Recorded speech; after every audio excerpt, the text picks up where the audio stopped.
This is Al Jazeera.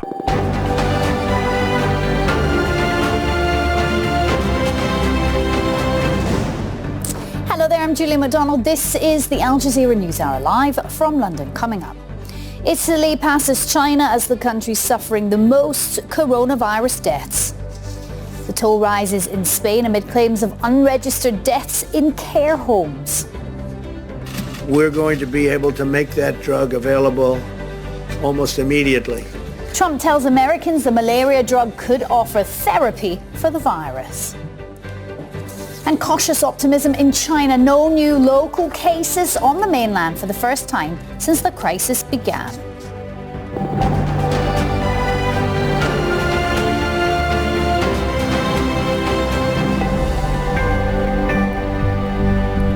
A very warm welcome to this hour of news.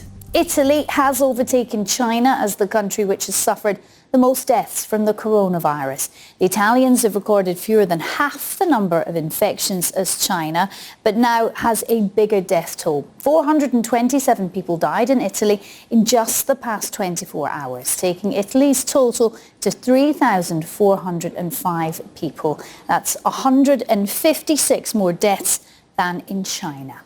Spain's numbers are rising rapidly too, more than 100 dead in the past day, while Iran's health minister said that over the last 24 hours, one person died from the virus every 10 minutes. Well, Michel Barnier, the European Union's chief Brexit negotiator, has tested positive for COVID-19. The 69-year-old said he's doing well and he's following the necessary instructions.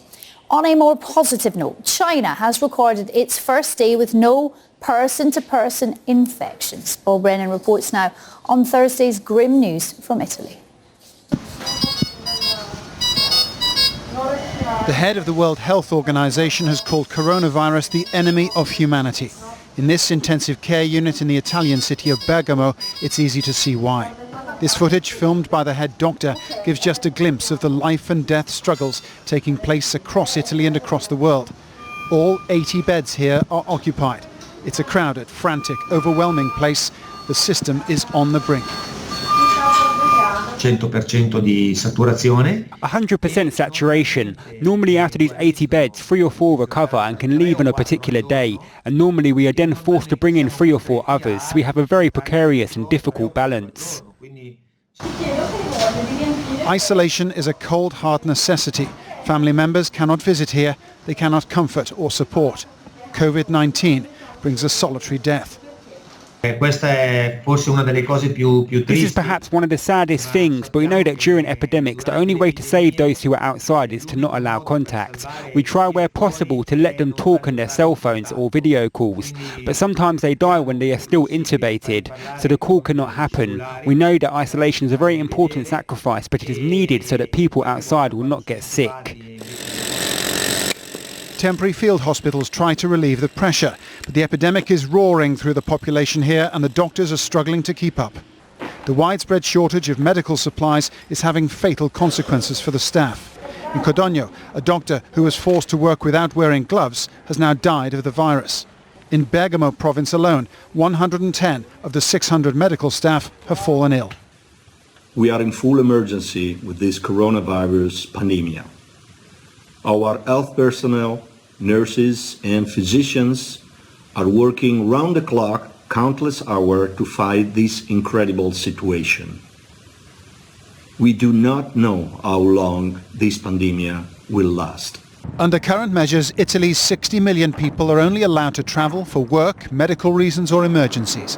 And most shops, except groceries and pharmacies, are supposed to remain closed until March 25th.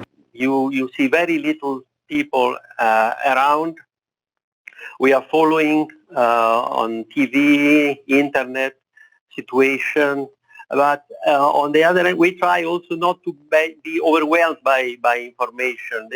It's a danger there. Elsewhere, though, the restrictions have not been so strictly observed, and faced with no visible slowdown in the pace of infections, the lockdown is set to be tightened further and the deadline of it extended. This crisis has been compared to a war, and at the moment, the virus is winning. Paul Brennan, Al Jazeera. Well, cases have surged around Europe despite stricter restriction on people's movements. Dean Baba has the latest.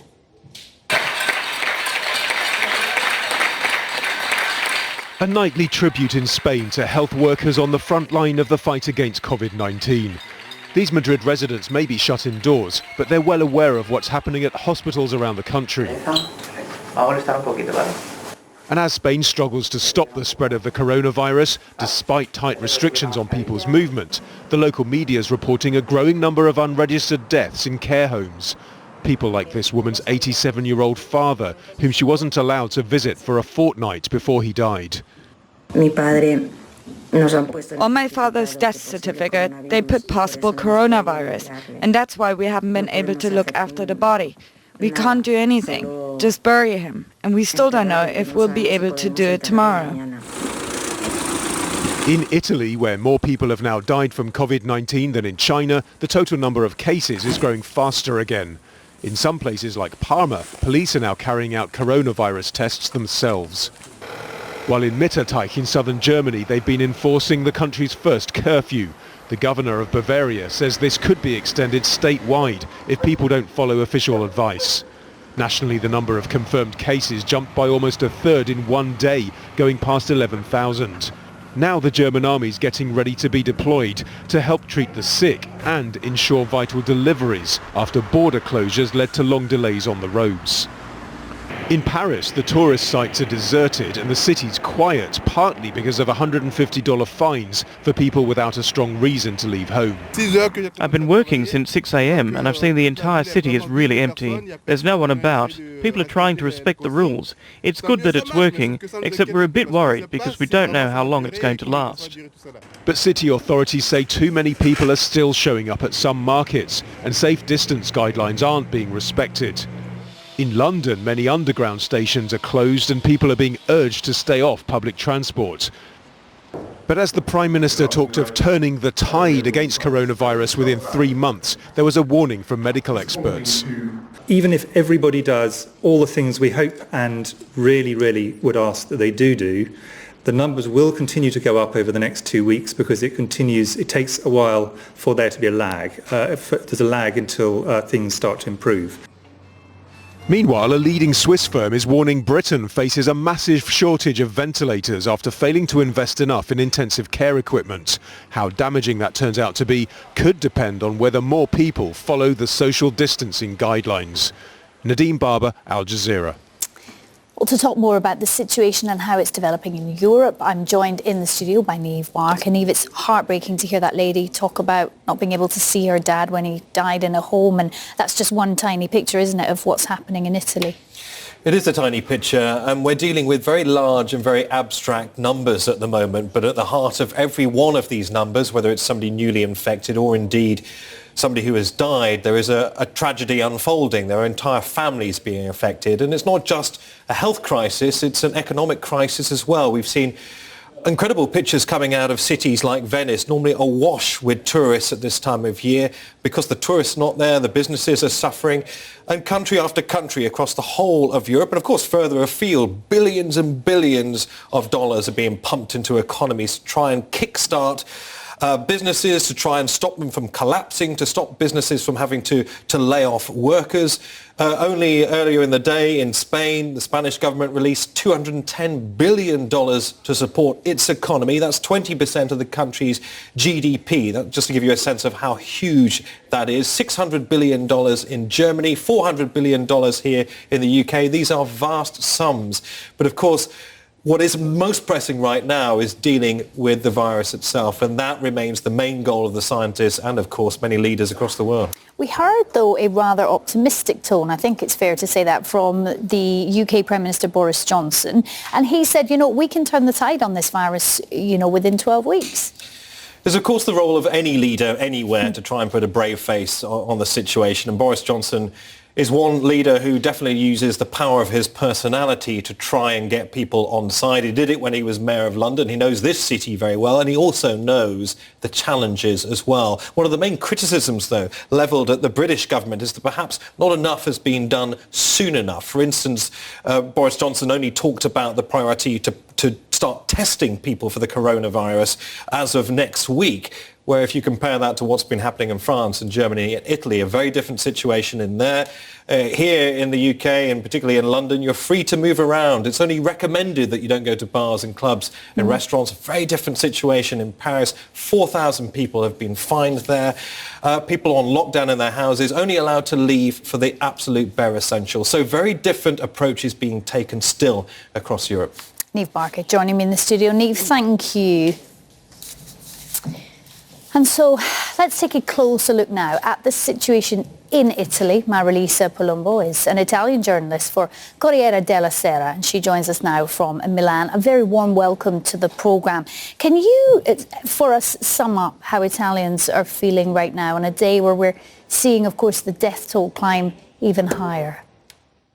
So we saw this coming. We knew that the number was coming. We all wait for this press conference at 6 p.m. every day, and it's so sad. I think everyone feels really uncertain and fearful and important, because we really don't know what's going to happen in the next few days and what can we do more than what we are already doing.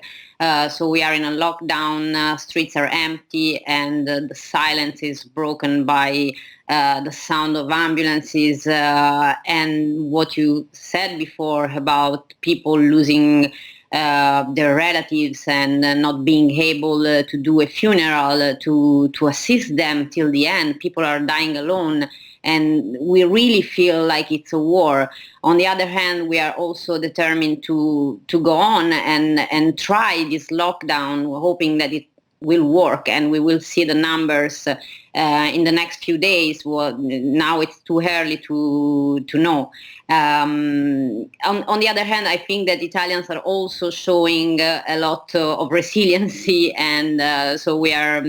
I think everybody has heard about singing from the balconies, talking to each other through the balconies, and so we are trying to fight this weird war, because it's a war where the enemy could be everywhere, and it's so different from other threats that we have faced in the past few years, like terrorism, for example, because you can fight terrorism also, with a collective response, also being all together, going to restaurants and saying that we are, more powerful than terrorism. But this thing is different, because we cannot actually stay with each other, and families are broken. Myself, I have my parents in the south of Italy, and my brother in Florence. Just ask you quickly, Marilisa, I'm listening to everything you're saying, and we most certainly are seeing those pictures of people singing on balconies, and for countries that are not there yet, I think that's definitely Italy inspiring the way forward. But I just wonder, from your perspective, in terms of leadership, do Italians feel that their leaders are doing the right things in the right way at the right time? Of course, we are not always sure that they are, but on the other hand, it's also true that this situation is unprecedented. So I think there is still confidence in our government, because they are trying to take the right steps. Sometimes there is a little bit of confusion also, because you have to remember that Italy is a country where regions are very powerful. There is much localism. So also to coordinate the response with regions is not always easy. So I think they're doing their best. There was a bit of confusion at the beginning, because they started the lockdown. Then the second week they said that maybe we could restart life again, and then it was a disaster. But from then on, they really tried to enforce all the measures, and so I think the only way forward is to trust that they can be effective. Marilisa Palumbo there joining me from Milan. Marilisa, thank you very much. Thank you for having me.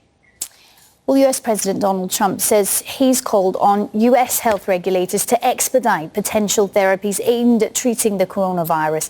Trump said he's approached the US Food and Drug Administration to streamline their regulatory approval processes. Well, trials on potential coronavirus therapies are already in the works. He also said one drug usually used for malaria has already been approved by the FDA to be rolled out soon. This has been used in different forms, very powerful drug in different forms And it's shown very encouraging, very, very encouraging early results. And we're going to be able to make that drug available almost immediately. Well, Heidi Jo Castro is in Washington, D.C. Hi there, Heidi. So Donald Trump is another leader, I think, determined to deliver a somewhat optimistic message right now. That's right, Julie, but unfortunately what we just heard him say, that optimistic message about this FDA-approved drug, in his words, is simply inaccurate. Now, the president repeated several times today that same false claim, saying that the FDA had approved this anti-malarial drug to be used to treat the coronavirus. Well, in fact, after he said that the first time, the FDA commissioner himself, who was standing next to the president, corrected that claim, saying that this drug has yet to be tested. Yes, it is being used in an off-label form in some hospitals, and yes, it does show some promise, but the commissioner emphasized the need for these strict tests and the clinical trials to be carried out. But that did not stop President Trump from again saying that inaccurate claim over and over again at another press briefing and a conference call with governors later in the day. So you're getting these very optimistic messages from the president, but it's also being contradicted by his own State Department, the U.S. State Department, in the last couple of hours issuing a global travel advisory now to Americans, saying that any American abroad should return to the United States either immediately or plan to remain in place. Now, just to give some perspective, that level of the highest level advisory against travel for American citizens is the same that the State Department would use for an area of war, for example. And in this case, it is the global coronavirus pandemic that is being advised for Americans not to travel. Heidi Jo Castro there joining us live with the latest from Washington, D.C. Heidi, thank you. Well, global markets are trading up slightly after major losses thanks to several central banks scrambling to soften the impact of the pandemic. The Dow Jones in New York and FTSE 100 in London both closed almost 1% higher, but trading, of course, remains volatile. It comes after the US Federal Reserve, Bank of England and the European Central Bank rolled out fresh measures to support the financial markets. Well, cases of coronavirus in the state of New York have nearly doubled in one day to 5,200. More than 3,600 of those are in New York City. 29 people are already confirmed to have died in the state. Officials are ramping up testing in an effort to slow the growth. Gabe Elizondo is in New York City and says local officials can explain the jump in numbers. And New York State has begun widespread testing really for the first time on Wednesday evening into Thursday morning. The governor saying that they tested about 7,500 people in the last 24 hours, and that is why we're seeing this spike in numbers that is going to continue to go up. In one side, that's the governor said that's a good sign because we're starting to identify who has it and we're starting to get them into the hospital. So that's, in some ways, we're seeing this bigger number. It's in some ways a good sign, he says. But the downside of that is that, they're testing 7,500 an evening in a city of New York City of 9 million, in a state, New York State, of about 18 million people. So you can see they have a big hill to climb here to get over this. To get a sense of how many people really in this city have this. There are 750 New Yorkers that are in a hospital, hospitalized with coronavirus, some in this hospital behind me, New York University Hospital. This is leading to the next stage of this crisis, as the governor and mayor call it, and that's a health crisis. Many of the doctors and nurses are saying that they just don't have enough of the basic things to help protect themselves. They're running on shortages of gloves and masks, and that is going to be a big problem moving forward. Both the governor and mayor of New York are imploring the federal government, Washington, to get more resources here to New York State and New York City, because this now, make no doubt about it, New York has become the epicenter of the coronavirus crisis in the United States. Well, while the global struggle to contain coronavirus continues, there is a glimmer of good news from where it was first discovered in China. They reported no new local cases on Wednesday for the first time since the virus began in December. But as Scott Heidler reports from Bangkok, numbers are still growing in other parts of the region. While countries across the globe continue to seal borders and lock down citizens, the country that saw COVID-19's primary infection for the first time reported no new local cases. In China, the only new coronavirus patients were imported from abroad. As construction and manufacturing resumes after months of shutdown, the epicenter for the virus, Wuhan City and the surrounding Hubei province, reported no new cases also for the first time. We are delighted to see this 00 increase. This means today we have seen the dawn after so many days of hard effort. There's been an uptick of infections in South Korea, this after a small cluster was discovered at a nursing home. To help offset the economic impact of the coronavirus, the government announced a support package to help small businesses. With two previous packages, the total financial aid now tops $39 billion. We should think about ways to support those who have suffered from income loss or lost their jobs due to the coronavirus. The Asian stock markets continue to struggle as concerns over economic disruption from the virus continues. South Korea's Kospi led most of the region's major markets in losses. Thailand announced its biggest single-day jump in coronavirus cases, at least 60. Some of them were people returning from a mass gathering of Muslim missionaries in neighboring Malaysia. Thailand has closed some of its border crossings with its southern neighbor. One of Japan's biggest tourist draws is cherry blossom season, now in full swing. But because of fear over spreading the virus, viewing parties and picnics are discouraged and events have been canceled. The Japanese government just announced that tourist numbers for last month were down over 58%. That's the biggest drop in 9 years since the tsunami and earthquake in 2011 that triggered the Fukushima nuclear disaster. Scott Heidler, Al Jazeera. Hundreds of protesters outside Israel's parliament have accused Prime Minister Benjamin Netanyahu of exploiting the coronavirus pandemic. They've defied government restrictions on large gatherings and claim Netanyahu has used the outbreak to consolidate his power. They allege he's undermined democracy by granting police the power to track mobile data of people suspected of having the virus.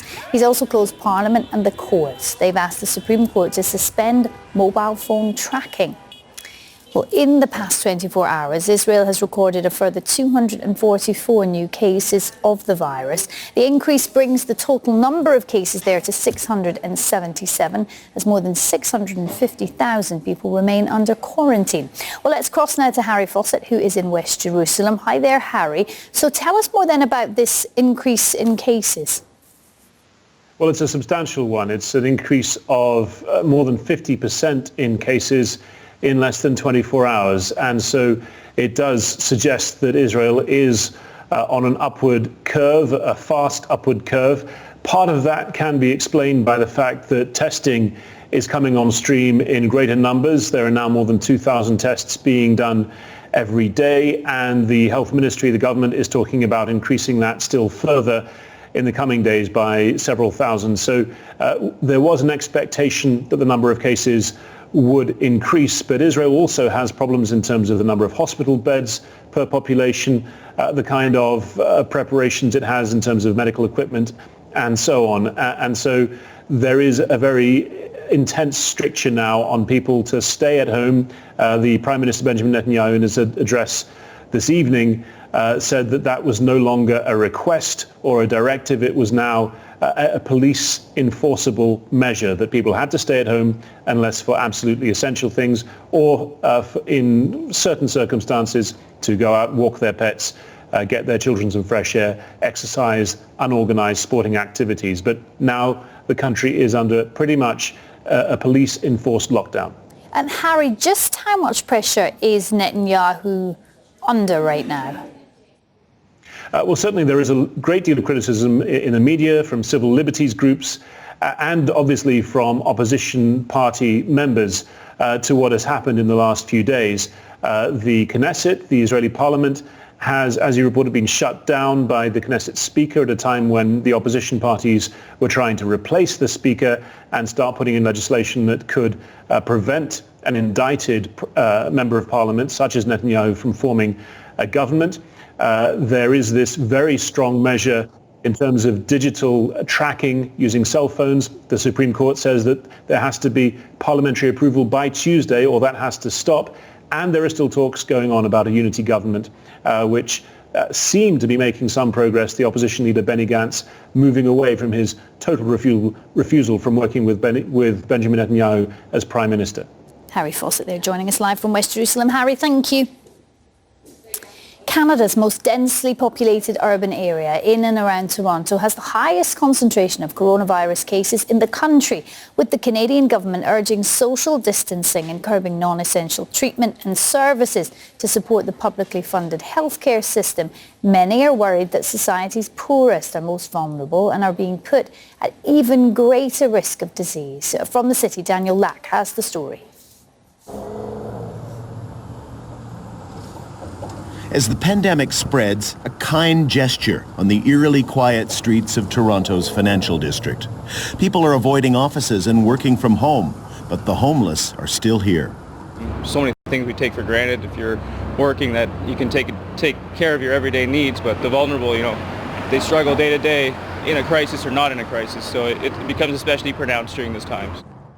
Anyone home? Just checking. Anyone home? Outreach worker Greg Cook says individual generosity isn't enough. In Canada's most expensive city, homelessness was soaring long before COVID-19. Fears of virus spreading in what shelters there are mean more people may soon be sleeping rough. The shelters are not safe because you have a whole bunch of people in one room. When you're sleeping, you can't social distance. You can't stay 6 feet apart. There's not the space to do that. Here at the country's largest food bank, both donations and demand are increasing as the crisis hits those with low incomes. The charity is trying to minimize contact with the public while sending out even more food and supplies to the needy. So while there's a heightened sense of anxiety, there's also an uplifting sense. There's a sense that the city and the country are coming together and saying there are thousands, tens of thousands of individuals who are vulnerable, who we need to assist. Canada's government is announcing new measures every day, most notably closed borders to all but citizens, legal residents and trade, and generous cash payments to ease economic damage from the spread of disease and the sweeping social measures taken to slow it down.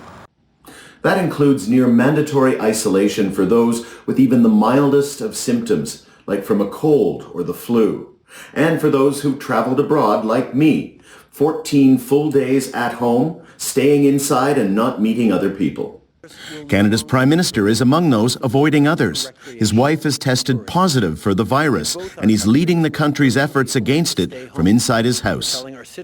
With a relatively low number of cases, Canada is hoping social distancing and government spending can ease the impact of the crisis.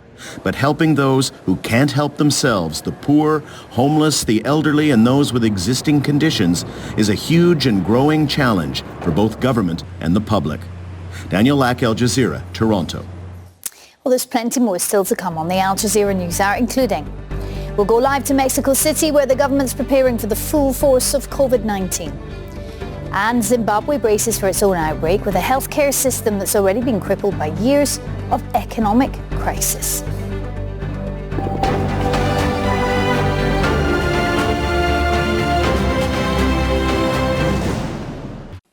Hello. Whilst it's about to get cold in about this part of Europe, we're going to see some spring rain come into Portugal and Spain. There's a circulation just off the coast there, which is significant and will change the weather in the next couple of days, particularly for Portugal.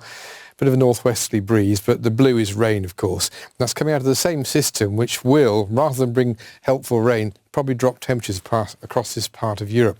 But we'll show you that in a second, in a bit more detail.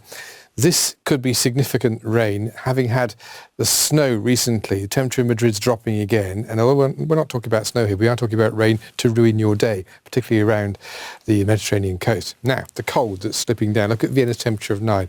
Let's take Vienna out as a forecast. 20 on Friday, down to 9, northerly winds, rain, and then down to 4. This is a high temperature on Sunday. That's cold enough to bring some snow back to the Tyrolean mountains.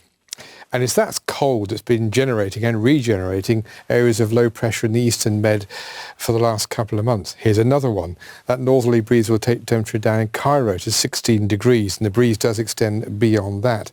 But of course, it's further west for the coast of Morocco and Algeria, where what's happening in Spain and Portugal will affect you too. Cold and cloudy.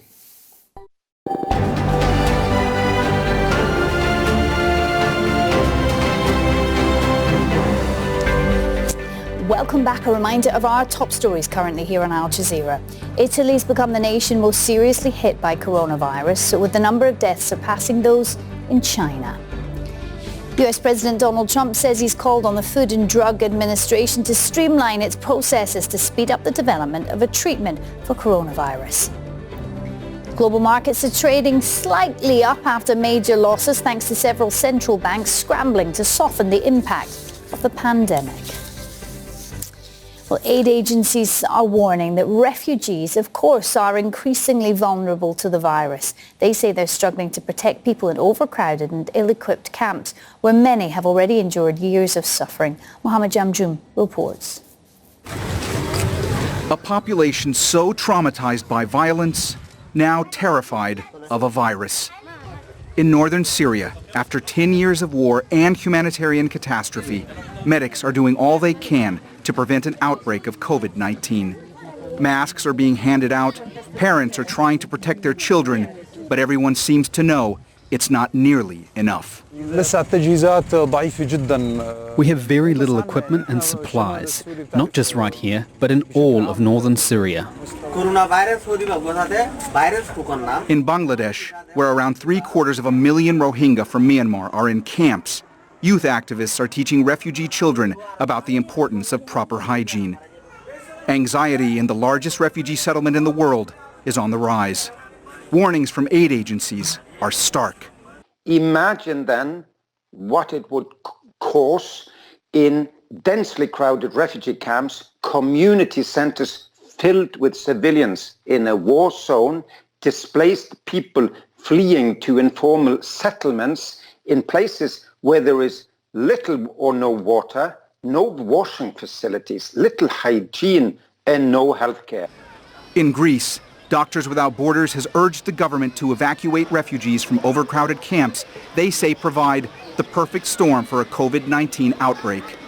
We have one water point for 1,300 people in Moria. We have one toilet for 200 people. And if we ask people today to call the doctor if they have a problem, there is no doctor to call. And if we ask these people today to isolate themselves, there is no space for isolation. This week, the United Nations Refugee Agency announced that due to severe travel disruptions around the world, travel arrangements for resettling refugees are being temporarily suspended. We are appealing to states and working very closely with them to ensure that movements can still continue for the most critical of emergency cases, wherever that's possible. As panic over the pandemic spreads around the world, refugees and the internally displaced are, as always, just trying to survive. People long accustomed to uncertainty, for whom life has suddenly become an even greater challenge. Mohammed Jamjoom, Al Jazeera. The UN Secretary General Antonio Guterres is calling on world leaders for a global and coordinated response to the coronavirus crisis. If we let the virus spread like wildfire, especially in the most vulnerable regions of the world, it would kill millions of people. As we need to immediately move away from a situation where each country is undertaking its own health strategies to one that ensures in full transparency a coordinated global response, including helping countries that are less prepared to tackle the crisis. Well, Latin America continues to prepare for what many see as an inevitable large-scale contagion. But in Mexico, many say the government isn't doing enough. Manuel Rapallo joins us now from Mexico City. Manuel, has the Mexican government started adopting stronger containment measures? That's certainly one of the biggest criticisms that people have here in Mexico, that the government is not doing enough. Mexico's been reluctant to impose many of the same containment measures that we've seen from other countries in the region. Mexico's President Andrés Manuel López Obrador says that he doesn't feel that it's necessary to apply some of the same measures, such as shutting down schools or canceling flights, saying that he's mostly concerned about the economic impact in the country. Now, Mexico has 118 confirmed cases as of this morning on Thursday. Nationwide, only recently did the country begin entering the double digits when it comes to infections, and only yesterday on Wednesday evening did the country announce that the first death related to coronavirus had occurred. Mexico's Foreign Secretary Marcelo Ebrard says that this is being handled at a regional level with the United States and Canada as part of the North American bloc, but has yet to say whether or not Mexico is going to adapt or evolve to these posturing in terms of asylum seeker policy from the United States that has already announced a partial closure of the border so that asylum seekers will be forced to stay in Mexico. Now, you ask what sort of containment measures Mexico is doing. Is Mexico doing enough? Unfortunately, most people here, when it comes to self-isolation, when it comes to quarantine, these are initiatives by private citizens, by private companies. Until now, Mexico has not taken the same steps that we're seeing from other countries in Latin America. And Manuel, what about the rest of Latin America? How is the region preparing for a scenario like the one playing out here in Europe, or is it preparing in that way? Well, we've been monitoring the region, and it looks as though national policies are evolving overnight. If we go down the list of countries in the proverbial global south in Latin America, there are countries that have closed their borders outright, that have completely shut down. Countries in Central America like Guatemala, El Salvador, Honduras. El Salvador was one of the first countries in the region to adopt strong measures. They only yesterday announced their first case of coronavirus.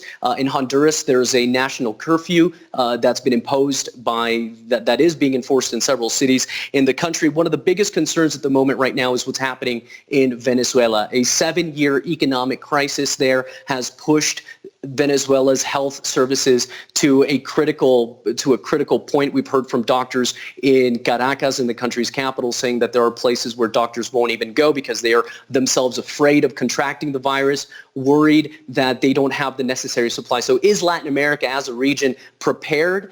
It spends less than any other region or almost any other region in the world on health services. So unfortunately, I think the short answer there is no. Julie?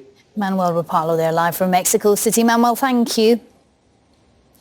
The US Congress has passed a $100 billion bill aimed at easing the plight of citizens during the pandemic. It provides for free testing and added unemployment payments, but it won't cover everyone, and it doesn't include paid sick leave.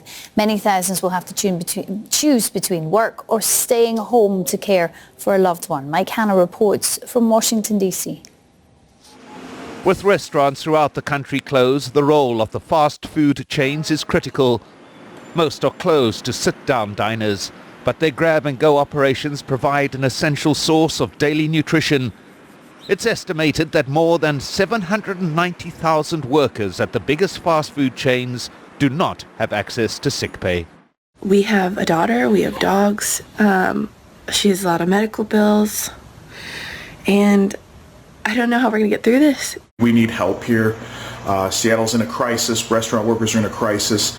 The same applies to the large grocery stores, where hourly workers with no sick leave continually restock items like food and hand sanitizers amidst a buying frenzy. Congress has passed a bill that specifies payment for sick leave, but this does not apply to companies with more than 500 workers. I'm not only worried about my kids, but worried about the workforce that's there, and thinking they have no choice but to show up. Folks that are selling us our groceries, folks that are at the pharmacies right now. 3 years ago, an award-winning documentary called 0 Weeks pointed out that the United States and Papua New Guinea are the only countries in the world that do not provide for paid family leave. Americans have to make the choice between tending to a sick spouse, parent or child, or going to work to generate income. In this time of pandemic, it's an even starker choice for those feeling ill. And the emergency bill now passed by Congress does little to ease the hardship of the tens of thousands out of work. Congress, we need your help. Our service industry depends on it. This is unfortunate what's going on, but we need the help. This is a hand up, not a hand out. We are not high school students. We have mortgages. We have families. And we're scared.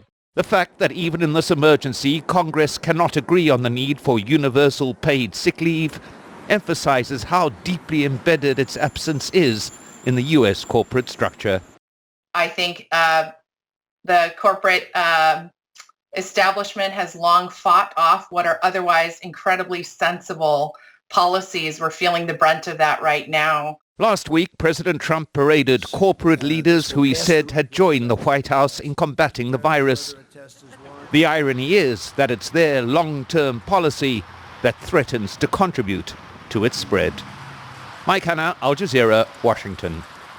India's Prime Minister Narendra Modi has ordered the country's 1.3 billion population to follow a one-day curfew on Sunday to combat the pandemic. The curfew will be enforced from 7 a.m. to 9 p.m. as a test of the nation's ability to go effectively into lockdown. India has also announced a ban on incoming international flights for a week, beginning on Sunday. Last week, the country banned most foreigners from entering, and that is scheduled to last until at least April the 15th. The coronavirus crisis is very hard to control. There are many big countries that are suffering, so anyone who thinks it won't affect India is wrong. Well, Elizabeth Puranam is in New Delhi. Now, over the last week, things here have been really grinding to a halt. Schools, colleges, gyms, nightclubs, cultural, social centres have been closing. The state of Punjab decided to shut down all public transport today.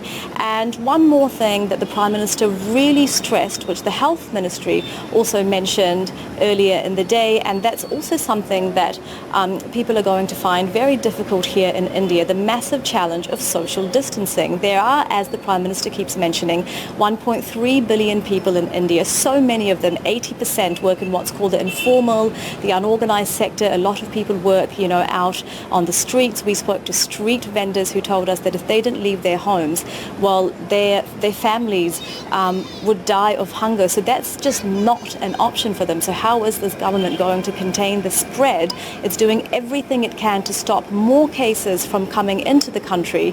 But of course, once it's here, it's going to be incredibly difficult for the government to tell people who need to go out to survive, to get by, to stay at home. Pakistan has closed one of the main border crossings with India and all exits to and from Afghanistan to contain the coronavirus outbreak. But there's anger over unhygienic conditions in quarantine centres and a lack of doctors in government facilities. Hospitals there don't have enough resources, and there are fears Pakistan's fragile health system is ill-equipped to deal with the outbreak. Priyanka Gupta has the story. There is little social distancing in this quarantine centre in southwest Pakistan. Hundreds of people are crammed in. Some are in small tents in an open courtyard. WhatsApp videos reveal filthy facilities and conditions so bad that people are protesting against the government keeping them there. We don't need anything, neither food nor medicine, just let us go.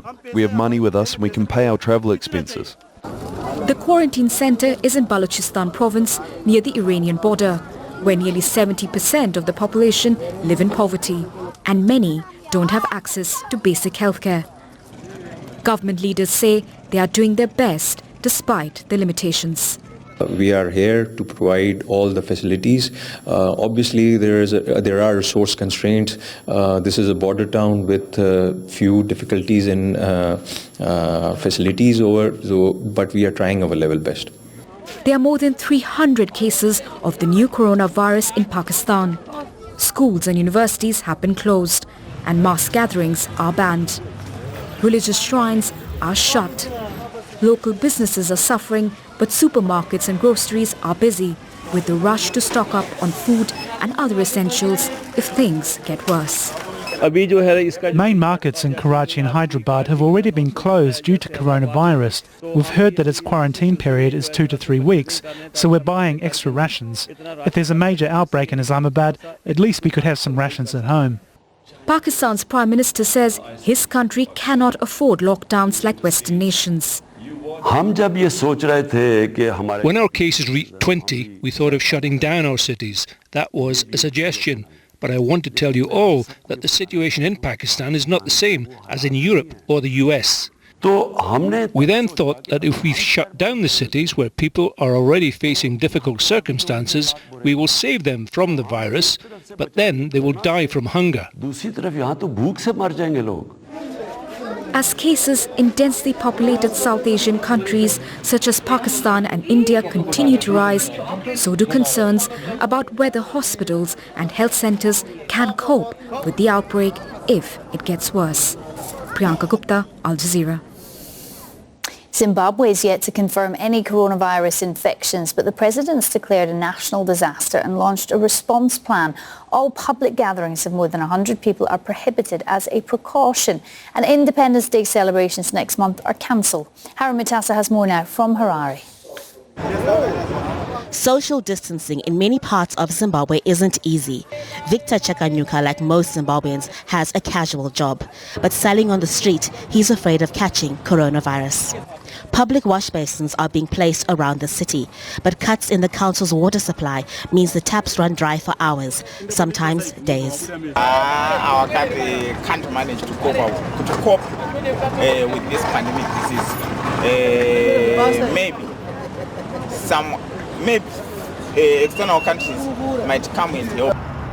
Health officials say they are ready to minimize the impact of coronavirus should there be an outbreak. Wilkins Hospital is one health quarantine center in the capital where suspected cases are tested, but it only has a few dozen beds. The collapsing economy is adding to the problems of the struggling public healthcare sector. Launching the National Preparedness Response Plan on Thursday, President Emmerson Mnangagwa said Zimbabwe has other health challenges to deal with. With our HIV prevalence of 14% in Zimbabwe, or slightly below, and malnutrition and other non-communicable diseases, especially among children, we are deeply concerned about the impact COVID-19 could have in Zimbabwe. Zimbabweans have some experience dealing with disease outbreaks. More than 4,000 people died from cholera in 2008. Measures were put in place to contain that outbreak, but the threat of coronavirus has forced the government to take action and implement more drastic measures, which include banning public gatherings of more than 100 people. The ban on public gatherings affects church services, weddings and sporting events for 2 months. While there is no travel ban, people from countries with confirmed cases of coronavirus are being discouraged from coming to Zimbabwe. Zimbabweans are being advised against traveling abroad until the pandemic is under control. Mandatory screening has been intensified at all ports of entry. The government says screening will soon be introduced at all its offices. But with the worst economic crisis in a decade, many public hospitals are understaffed and lack basic equipment and medicine. Some Zimbabweans worry about the lack of resources to deal with coronavirus if it spreads. But government leaders say they are ready and on high alert. Harry Mutasa, Al Jazeera, Harare. Still to come here on Al Jazeera. Public hanging, India's punishment for one of the nation's most notorious crimes, reignites the debate on capital punishment. And the wonder chicken that may help to answer one of the great riddles of science.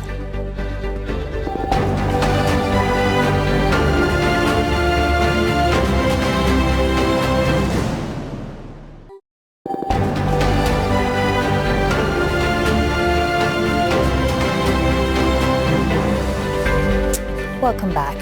4 men convicted of gang raping and murdering a 23-year-old New Delhi student will be hung on Friday. The attack on a city bus back in 2012 sparked national outrage. A court dismissed a last-minute petition to delay the hangings, but some question whether capital punishment works as a deterrent. Anshul Vofra reports. For more than 7 years, Asha Singh, the mother of the 23-year-old girl who was gang raped on a bus and later died of her injuries, has been going from one court to another. She's been seeking justice for her daughter, referred to across India as Nirbhaya, or the Fearless One. 2 years ago, India's top court upheld the death penalty for 4 men imposed by a fast-track court in 2013. They were due to hang this January, but that was delayed by legal procedures.